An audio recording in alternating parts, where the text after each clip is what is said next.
He remembered the tray. It was a thin rectangle of plastic that had once been a carrier of sandwiches and apple slices and a mother's attempt at lunch that would not scream poor. In his memory, it was a geometry lesson in shame. The sharp edge of the tray, the cold metal lip of the bench, the laugh that came like weather. He could still feel the clatter, the wet smear across his shirt, the smell of oranges and old milk, the way the room paused and then filled with sound. Someone called him a name. Derogatory nickname, someone else later admitted, and a hand shoved him so the tray tipped. He tasted embarrassment. It was metallic. He left the cafeteria with the flavor of it in his mouth, and the vow nested quiet and bright as a seed. Never feel small again. If you want to stay until the end, hit subscribe and like. There's a reason this evening matters. The invitation had arrived in an envelope the school secretary put across his desk with a polite, almost apologetic smile. Green Ale Academy, 20-year reunion, read the card in embossed green. The school crest curled in the corner like a promise and a small, familiar cruelty. Names on the RSVP list were the names that had made life harder by routine. Laughing tables, corners of parties, a habit of looking down because that is how some people live looking up. Derek Anderson's signature was there. Derek had been the ringleader, the one whose laugh endorsed other laughs. For a long time, the town had assumed social order was fixed and obvious. That was the assumption the reunion wanted to test. Travis looked at the envelope and then at the photo beside it. Him at 18, awkward in a graduation robe, a scholarship pin visible under a turned collar, and felt the seed push a little in the dark. He had not answered right away. He read the list again, tracing names with a finger like rivets along a map. Jordan's name was there too. Jordan had texted him from California weeks before with 3 words and a plane emoji. "You comin', man?" Jordan and he were co-founders, the two halves of a startup nobody in Green Ale could pronounce. They had built something that could not be explained in the old cafeteria language. Not popularity, not inheritance, but a resilient architecture of late nights, smart hires, and stubborn ethics. Still, Travis did not want to turn the reunion into spectacle. He wanted no trophies or to-do lists of revenge. He wanted to show up as the man he had become, not as the proof of someone else's failure.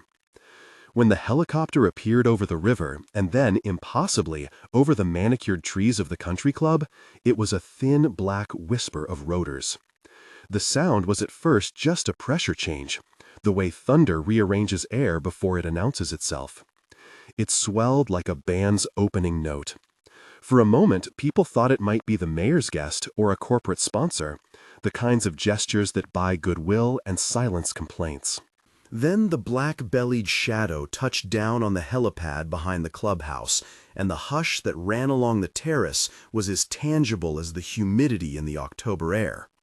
He stepped out holding a duffel because Jordan insisted on the look. Less show than function, and because he liked the way the duffel signaled a life that still moved. His suit fit him without attention. He walked with a sort of economy that made space for other people to notice something and then not know how to name it. Phones tilted, conversations hiccuped. Someone whispered, "Is that?" and then searched, fingers trembling over a glass screen. The terrace became a theater, and the phones the proscenium. Faces lit up in rectangles, and then in panic as the cascade began. Derek stood by the bar with a glass of bourbon cupped between his fingers. He had the practiced posture of someone raised in halls where people applauded him for nothing more than being there. He noticed Travis a heartbeat after the phones did, because someone by the punch bowl had already sent a rumor into the small network of classmates and gossip. Travis Taylor just landed. Derek's mouth tightened. He swallowed a laugh that was meant to be easy. His fiancée, Chelsea, watched him for a long, almost patient second, then turned when the rotor wash began to make napkins skitter. For some of the older graduates, the helicopter was a sign, an altitude of accomplishment they had not imagined. For others, it was an affront. For a few, it was proof that the world was not as their table had taught them it would be. People fished their phones and found headlines that did not match their memories. Travis Taylor, founder of Atlas Health, donates seed funds to rural scholarships. From dorm to Series B, how two co-founders built a platform for rural clinics. In a matter of minutes, a handful of articles aggregated like small stones, and then the pond was full of ripples. A profile here, a fundraising announcement there, and a single photo of Travis on a rooftop in Tribeca, smiling without irony, a caption that said, simply, "Giving back." Derek's laugh when he finally managed it was thin. He moved through the crowd with the practiced arrogance that had once flattened lunch tables. He offered the clipped, performative handshakes of his kind, pat, firm, stamped with an expectation of return. "Travis, didn't expect to see you here," he said, his voice both too bright and too sharp. In his chest, something small and brittle rattled. It was not a moral collapse so much as the loss of a ledger balance he had assumed extended indefinitely. Travis nodded. He remembered Derek's shove in the cafeteria and the rotten glee after. He remembered the derisive nickname being stuck to his shirt like a twist of wilted ribbon. He remembered the teacher, Mr. Harrison, who had sat him in the back row and said, "Keep your head down and study." Mr. Harrison, who had handed him a used geometry textbook and a smile that meant, in a grammarless way, "I see you." That memory remained not as a weapon, but as a hinge. It had turned him toward discipline and away from spectacle. "Good to see you," Travis said. He did not laugh. He had practiced small phrases like that, neutral, courteous, unrevealing, because politeness had been his armor, and because wearing his history as a weapon felt like lowering himself to the one who had hurled it. Jordan watched from a few feet away, shoulders casual, eyes alert. Jordan's posture read like a promise. When someone muttered in Derek's ear about "what a show," Derek's face closed like a door. Chelsea moved through the crowd with a hand on a clutch, her steps measured because she was used to being the picture-perfect presence. She had been Derek's partner for 3 years. She had chosen him for reasons that had nothing to do with cruelty or kindness in the cafeteria. That night, she watched Derek's face as if trying to map it. She watched the way people's phones brightened the skin of the terrace like a field of tiny lanterns. On the far side of the green, a few older classmates clustered near the fireplaces. Mr. Harrison leaned against a stone column and folded his hands as if to remember a lesson. His eyes found Travis and then slid away, the way one looks at a wound and then cannot bear to look too long. Travis's backstory briefed itself in motion, not in explanation. He had been the scholarship kid who refused to let the label define his horizon. Community college had been the opening where he learned that intelligence is not property but an acquired muscle. He had transferred to Stanford on the back of late nights and a recommendation, Mr. Harrison's steady voice on the phone, and there he had met Jordan in a cramped dorm room where they both coded until the lights went out. Their first venture was a small platform to coordinate volunteer clinics. It failed, but it taught them the language of need. The second venture rode a pandemic wave. COVID had been an ugly and unexpected accelerator, and their company scaled because they had designed it for constraints: rural clinics, patchwork insurance, understaffed towns. Investors at Series B liked sustainable growth and a narrative about real-world impact. By the time Atlas Health reached a valuation that made green envelopes look small, Travis had stopped answering calls from old friends who wanted favors. He gave quietly instead: scholarships, seed funds to students who reminded him of lunches and Mr. Harrison's textbook, an anonymous fund for green ale kids who could not afford tutors. He liked the anonymity because it prevented gratitude from curdling into something he felt obligated to collect. On the terrace, the phones continued to tilt. Someone sent a link to a viral thread. Someone else muttered about, "Where did this come from?" There were faces that could not meet Travis's because of a private ledger of guilt. Their mouths moved with apologies that did not reach the ears because guilt is a currency that often silences. Jordan moved closer to Travis and gave his shoulder a small squeeze, like the passing of a benediction. He had a more mischievous expression tonight, as if savoring the slow algebra of payback that was not payback at all, but the satisfaction of seeing competence recognized. Jordan's speech had been less pious than Travis's. He laughed with a loud, contagious sound, and he had a way of flinging phrases into a room that made people sit up and remember who they were having a conversation with. "So, how's life in the clouds?" someone called, too loud. Jordan smiled and answered for both of them with a line about work, then deflected to the new philanthropic program they had set up for underserved students, practical scholarships, mentorship, and remote internships that would put Green Isle kids into realistic pipelines. Travis had insisted the packages be practical: tuition help, housing support during internships, a commitment to mentorship pairs that would last at least a year. He wanted the program to be replicable, not theatrical.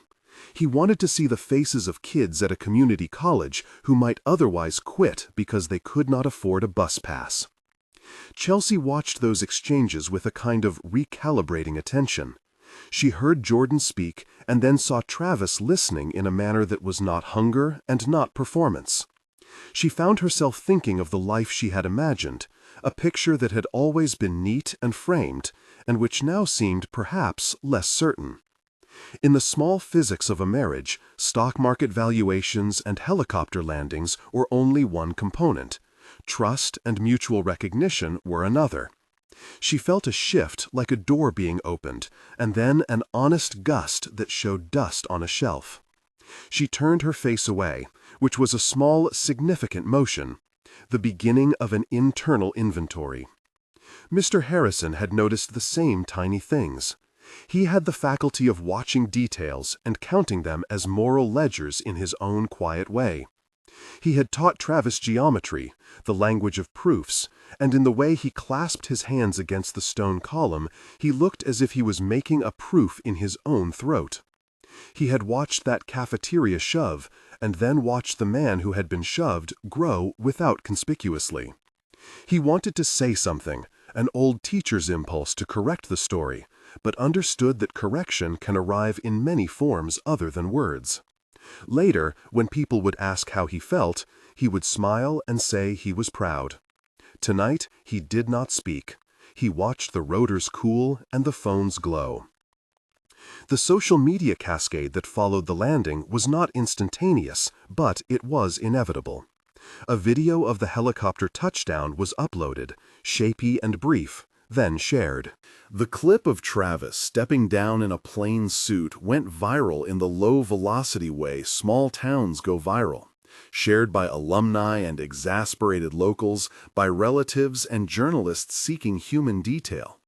The comments threaded themselves in two tones: admiration and a thinner, resentful strain that asked why someone had to make a statement by arrival. Some wrote with delight at seeing someone who had been overlooked become something else.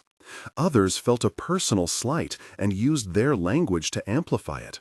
The chorus was not uniform. It had edges. Derek felt those edges. He watched his phone and saw an essayist's tweet thread that framed the evening as a portrait of the town finally meeting its unexpected consequence. Someone who had been pushed was now at a height he had not foreseen. Derek's face went from amusement to a taut energy that looked like a person about to sprint. He had always relied on the predictable scripts of entitlement. Make a joke, others laugh. Be conspicuous, people follow. When the script faltered, his habit was to raise his voice.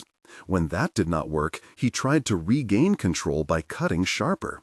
He began to amplify his jokes, to retell old slights as if repeating them would make them less cruel. People shifted away from the edges of his jokes now, a thin displacement that felt like a moral tide washing further in.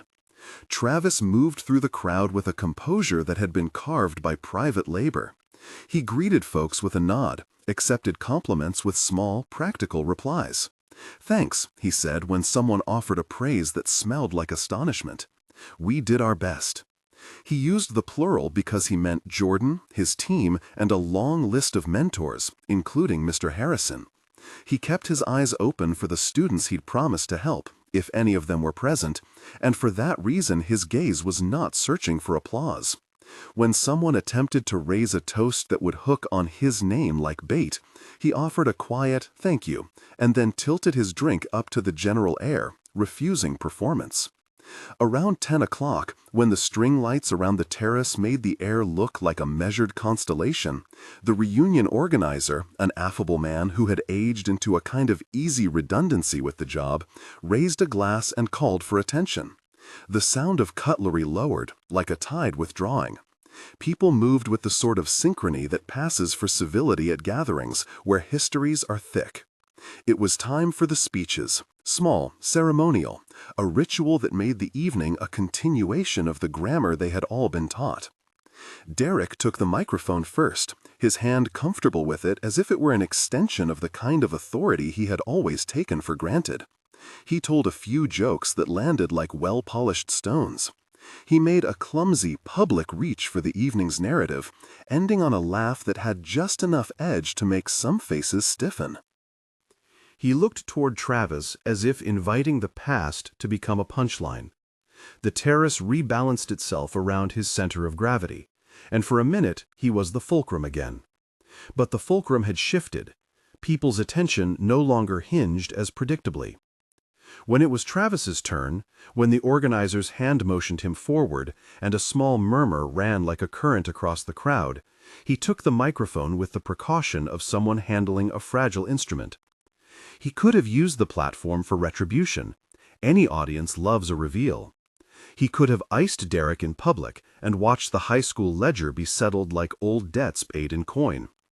Instead, he held the microphone as if cradling something alive. His voice at first was even, a steady vibration that carried beyond the small terrace, to the hedges, across the parking lot, and into the river's dark mirror. He began not with accusation, but with a recollection. He told the room the story of the tray, a sentence that was honest but not a flaying. He described the sound of it as an ordinary, irrefutable fact, then slipped into why he did not carry a grudge. He spoke of Mr. Harrison's geometry class and the way an angle, once drawn carefully, held its shape. He talked about the scholarships they had created, practical details, not bombast. He named the program's focus, first-generation students in rural counties, internship placements with travel stipends, one-on-one mentorships that committed to at least 12 months. He spoke of anonymous donors, of a board that would include alumni who could be counted on for practical help rather than trophy gestures. When he used the word give, it had the texture of an action rather than an emotion. There was a pause after his first sentences, a collective inhalation. People listened as they do when the grammar of a town is being changed not by force, but by the slow economy of reasoned acts. He did not point his finger at Derek. He did not call for apologies or theatrical confessions. He described a world where competence is accompanied by responsibility. He described the scholarship program as an extension of Mr. Harrison's classroom, one where proofs mattered, where work created results, and where doors opened not because of spectacle, but because someone walked through with a steady step and let the door stay open. The terrace was quiet in a way that was not reverent but not indifferent either. Chelsea watched with her face tightening and then melting in a succession of expressions as if she were making decisions in real time, about loyalty, about what she would ask of the life she'd been planning. Derek's expression shifted from annoyance to a thinning pain of something like dread. He had expected a show. He had not expected the moral clarity that avoided the theatrics that would have served his need for drama. Travis closed his remarks with a line that sounded small but landed large. "I don't want to be the measure of anyone else's failure. I want to be the reason someone else doesn't have to taste that tray." The words were simple and rehearsed in only the sense that he had lived them. No one in the crowd could refute the logic. The applause that followed was not uniform.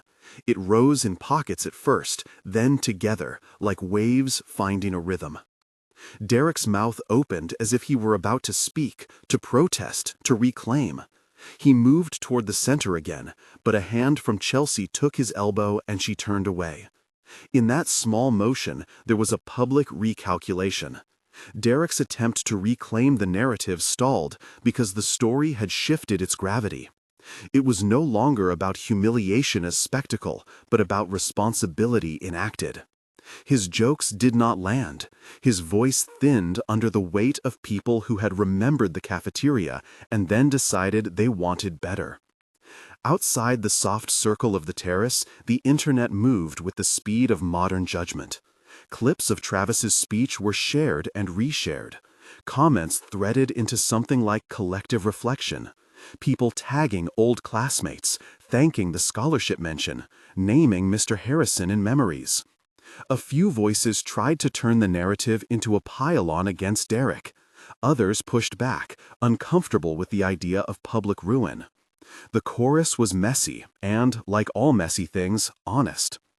Derek retreated into a smaller cluster, his shoulders folding inward. He tried to laugh, and it came out like a cough. Someone, Brad, an old friend whose face had been pale during the speech, approached and tried to offer a hand. Derek refused it, in a way that was not defiant, but stunned. Chelsea's phone buzzed in her clutch. She read something and then set it down as if the text were heavier than its size. She looked at Derek with the look people give when they are inventorying a relationship and finding a series of small deficits. The night had a way of compressing time into a sequence of choices. Some choices were small and private, others were public by rippling onto feeds. Travis stepped away from the microphone and into a quiet pocket on the terrace where he could talk to Jordan without the scrutiny of phones. Jordan grinned like someone who had won in a league that did not require cruelty. "You did good," he said, and it was exactly the sort of praise that did not demand a performance in return. For a moment, Travis let himself exhale. The seed that had taken root in the cafeteria had grown into a tree that offered shade. It did not need to be a monument to Derek's fall. It was something else, a practical structure that would carry others. As the evening thinned, some classmates came forward to apologize in tentative, halting sentences that acknowledged more than they tried to justify. Their voices were not polished by contrition, but were human in their sound, shaky, real. They offered help in small forms, mentorship offers, internship leads, and for one or two, the awkwardness of admitting they had stood silent while someone else suffered. Mr. Harrison clasped hands with a few of them, and then, with his modest authority, suggested they put words into actions. "If you mean it," he said quietly to those who approached, "then begin tomorrow." It was a small, teacherly ultimatum that had the force of an assignment. Derek left before the night unraveled fully. He walked out into the cool October air and toward the parking lot, his steps quick and uncertain. Chelsea followed him after a few paces, carrying her clutch like a small island. In the parking lot, the rotors were a memory, the helipad dark. Derek's car engine idled and then went silent. He sat behind the wheel and let the buttons on his phone light his face in little rectangles. Messages, alerts, the social verdict circulating like a drone. He scrolled and found criticisms threaded with old jokes, congratulatory notes from some relatives who were still loyal, and an image of a news headline that implied a new kind of accountability. His world had been a room where mirrors always reflected the same flattering angle. Tonight, those mirrors had shifted. Inside his chest, some private thing loosened and made a small, cold sound. Travis left with Jordan at his side, not in a gesture of triumph but of completion. He had said what needed to be said. He had not sought vengeance. He had extended resources where they might matter. He had kept his humanity in a place where the ledger of the town might have demanded a spectacle. He drove away from the country club under a sky that was low and clean, the kind of night that holds the possibility of new maps. In the back of his mind, he kept Mr. Harrison's geometry, the way angles remain true if drawn with care.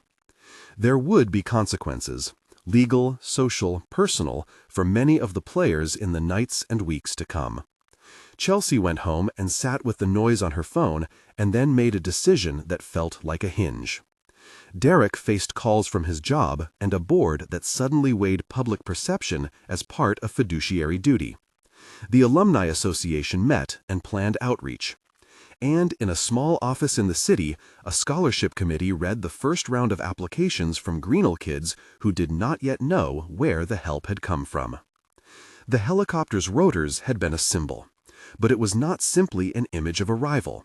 It was evidence that heights can be reached through labor and that visibility can be used to create openings, not to humiliate those who once humiliated you.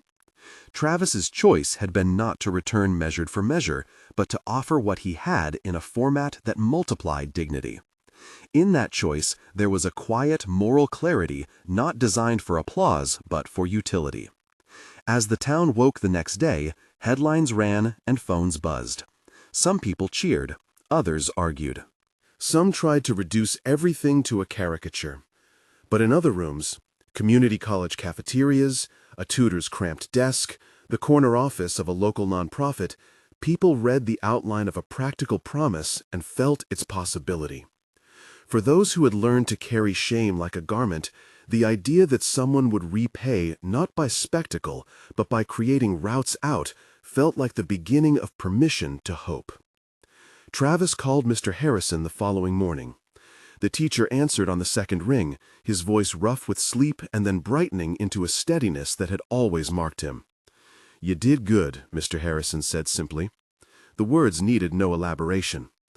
Travis's phone lit up with messages of thanks and invitations and a brittle turn of commentary from people who could not imagine closure without loud retribution.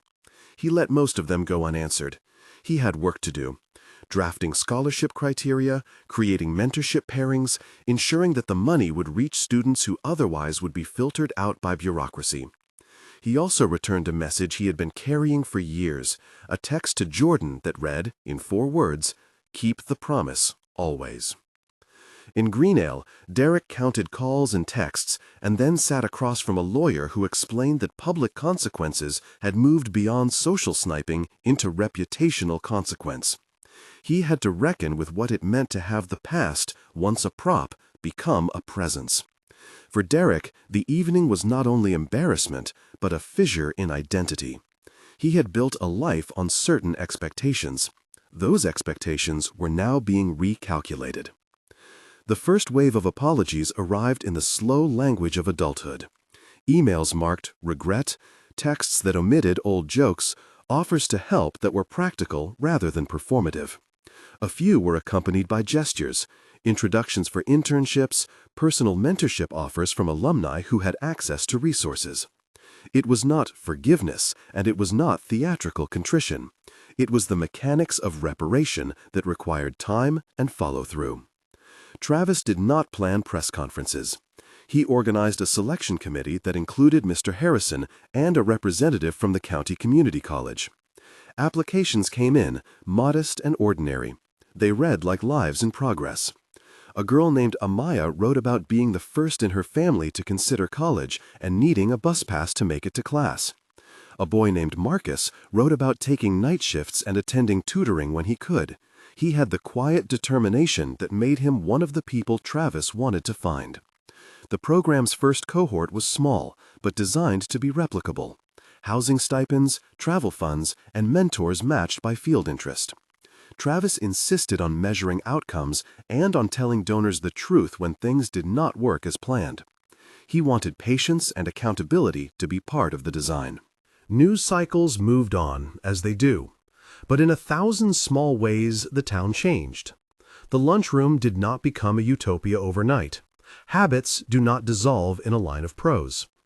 But people who had once been willing to laugh at other people's expense found themselves asked to become tutors, to sit on panels, to write checks to scholarship funds. Some did so with awkwardness. Others did it with unexpected grace. The crucial thing was that action began to outstrip apology. For Travis, that was the real measure. Derek's arc was not one of immediate ruin and then redemption. It was a bruise that required attention. He had to confront the architecture of entitlement he had been raised in, and his first response was to cling. When Chelsea left a week later, with her things packed in a box and a note on the kitchen table, it was not dramatic spectacle, but quiet resolution. She had thought about the life she wanted, and her decision felt proportionate to what she had seen. She wrote in a note that she could not be a partner to someone who would not admit to the harm his actions had caused. It was a sentence exact and brave. Derek tried to apologize publicly and privately. He offered to meet with Mr. Harrison and with those he had mocked. Some responses were cautious. Mr. Harrison accepted an apology but asked for action. Time spent mentoring, letters of support for the scholarship program, and a willingness to yield space to younger leaders. Derek consented to an initial schedule of volunteer hours, and then another schedule was recommended: therapy, public service, and an elective withdrawal from speaking engagements that required authority. The community watched with a mixture of skepticism and hope that transformations would be more than optics. For Travis, the aftermath settled into the ordinary work of program administration and the small pleasures of private generosity.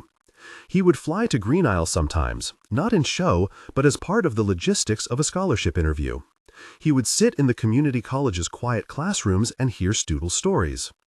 The helicopter remained parked in his memory as a symbolic altitude, an image people would frame in articles and social media posts, but in practice, his work was hours of listening, phone calls, and careful allocations of funds. He liked the work because it felt like solving a geometry problem. Align the points, draw the line, make something hold. Months later, when a reporter asked him why he had been so measured at the reunion, he answered with the same economy he had used in the beginning. "I wanted to build something that lasted," he said simply. "Public scenes burn quickly. Systems last." It was not a sermon, it was an observation. The town changed its conversations. People who had never thought about mentorship now considered signing up. A small committee started a tutoring program that paired alumni with students. Mr. Harrison chaired a subcommittee that held its first meeting in the same classroom where he had once placed a geometry textbook into Travis's hands. He smiled at the memory and then sat down to work. Chelsea focused on her career in a new city and volunteered for a nonprofit whose mission aligned with the scholarship's goals. Jordan and Travis continued to grow their company with the humility of builders who had watched what fame and money could do if guided poorly. Derek's recovery was uneven. He found that repair was not a straight line. He did the work of therapy and volunteer hours, and he sometimes faltered. There were public reminders, an errant tweet, an old photograph that would set him back, and then he would, with effort, step forward. People gave him varying degrees of grace, measured by the sincerity of his actions. For some, he was never fully forgiven. For others, small acts accumulated into something like trust. That was the complicated truth of moral economy. Some debts are paid, some linger, and the community, when willing to work, can recompose. Travis slept differently now, not because he had vanquished his past, but because he had placed it where it could do work. He had turned a memory into energy that created opportunities. He started to measure success by the number of students who completed internships, by the letters that came from families who had their first college graduate. He kept a small photograph clipped to a board in his office of Mr. Harrison handing him a used geometry textbook. It reminded him of the teacher's quiet faith. At the end of the year, the scholarship program released its first report. The summary was practical: 5 students supported, 2 internships, and a roadmap for scaling to nearby counties.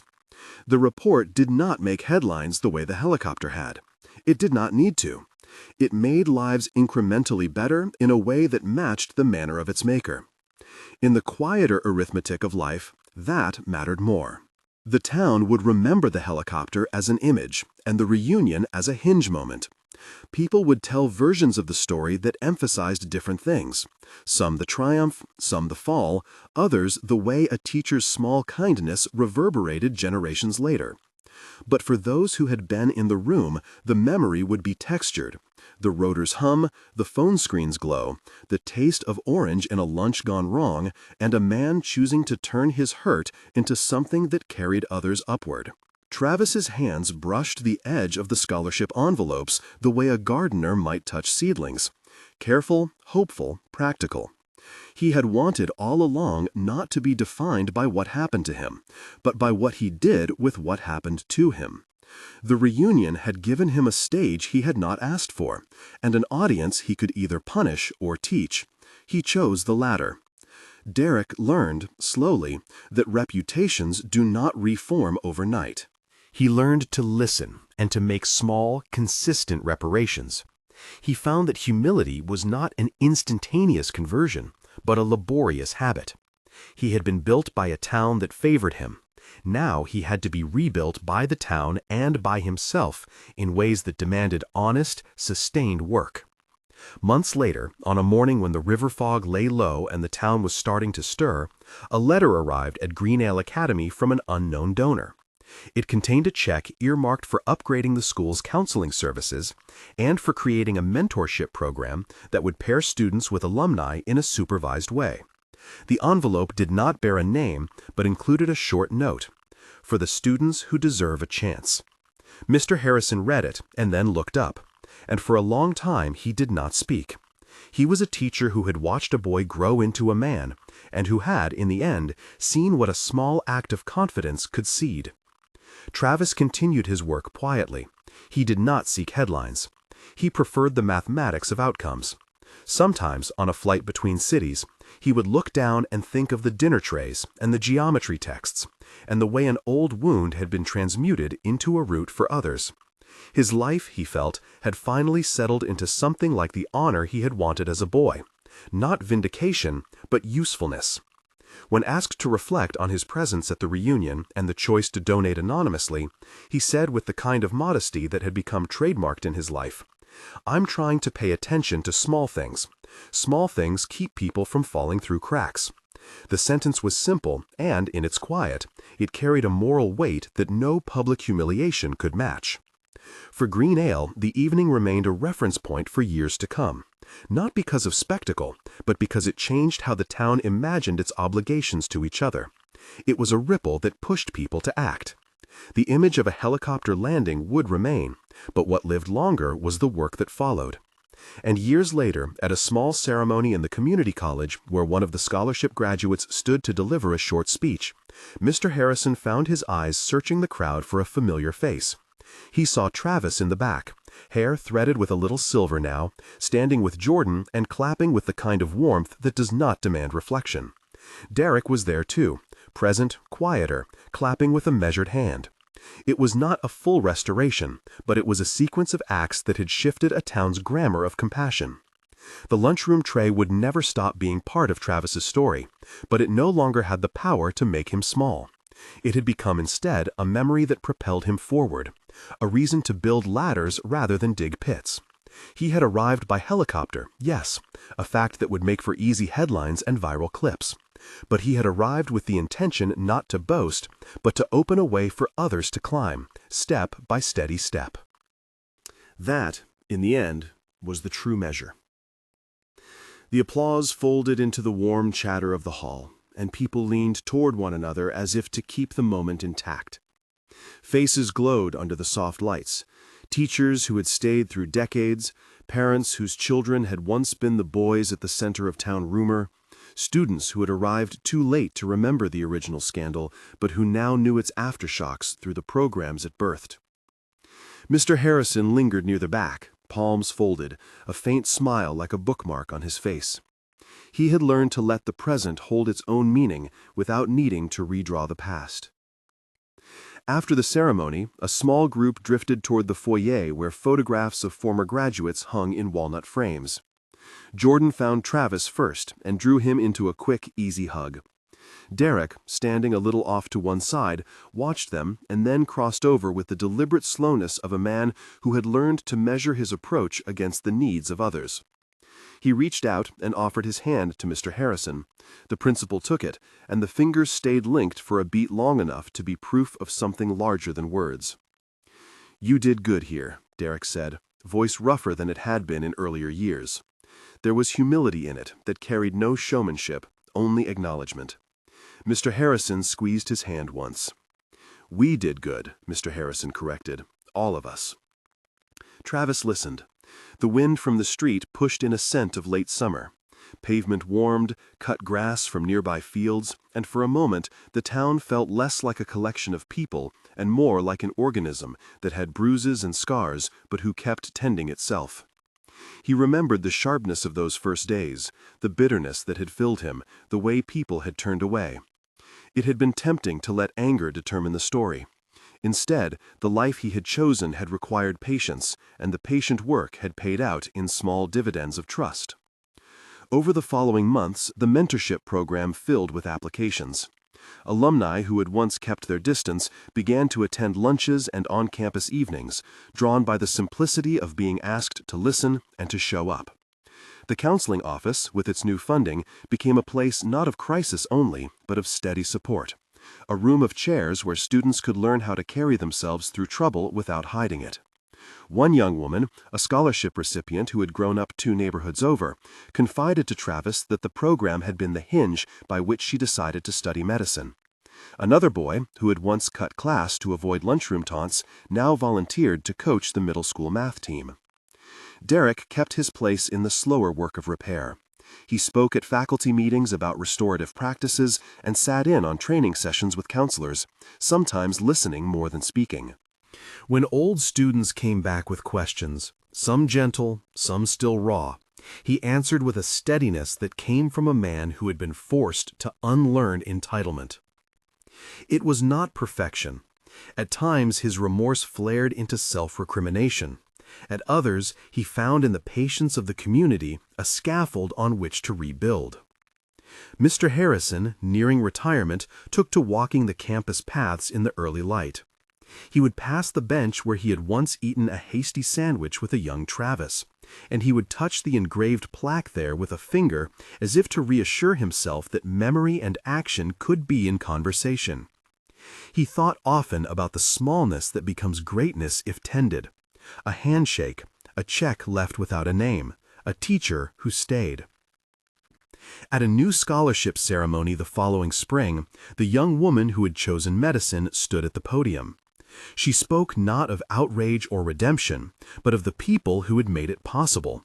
The counselor who had taught her to name what she felt, the mentor who had shown up for Thursday nights, the anonymous donor whose gift had been declared a quiet vote of trust.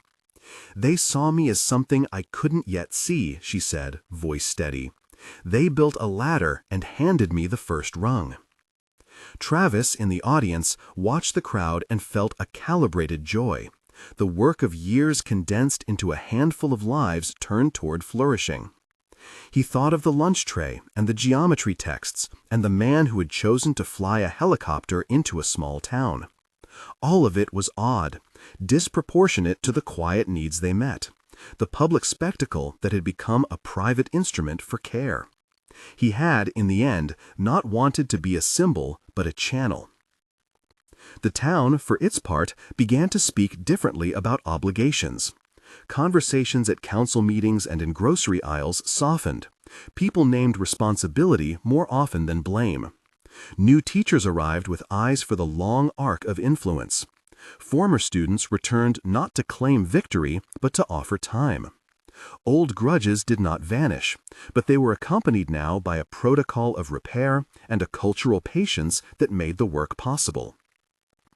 Years later, when Mr. Harrison finally closed the door of his office for the last time, he left behind more than a record of test scores and schedules. He left structures that could hold young people through their worst days, and neighbors who had learned to see one another's humanity before their worst headlines. As he walked once more past the bench, he paused and let the afternoon press gently against his back. He pictured Travis, older, quieter, still working in planes and projects, and Derek, still on the slow road, both of them imperfect, both of them part of the town's new grammar. The lunchroom tray remained in stories and in private memories, but it no longer had the power to reduce. It had become, in all the strange circularity of life, an instrument that redirected sorrow into attention, humiliation into provision, injury into a scaffold others could climb. The helicopter was still an image. The scholarships were still checks clearing the bank. The counseling office still took calls. And somewhere between spectacle and consequence, Greena learned to turn its most painful chapter into a practice of listening, of showing up, of building ladders, step by deliberate step, so fewer people would fall through the gaps.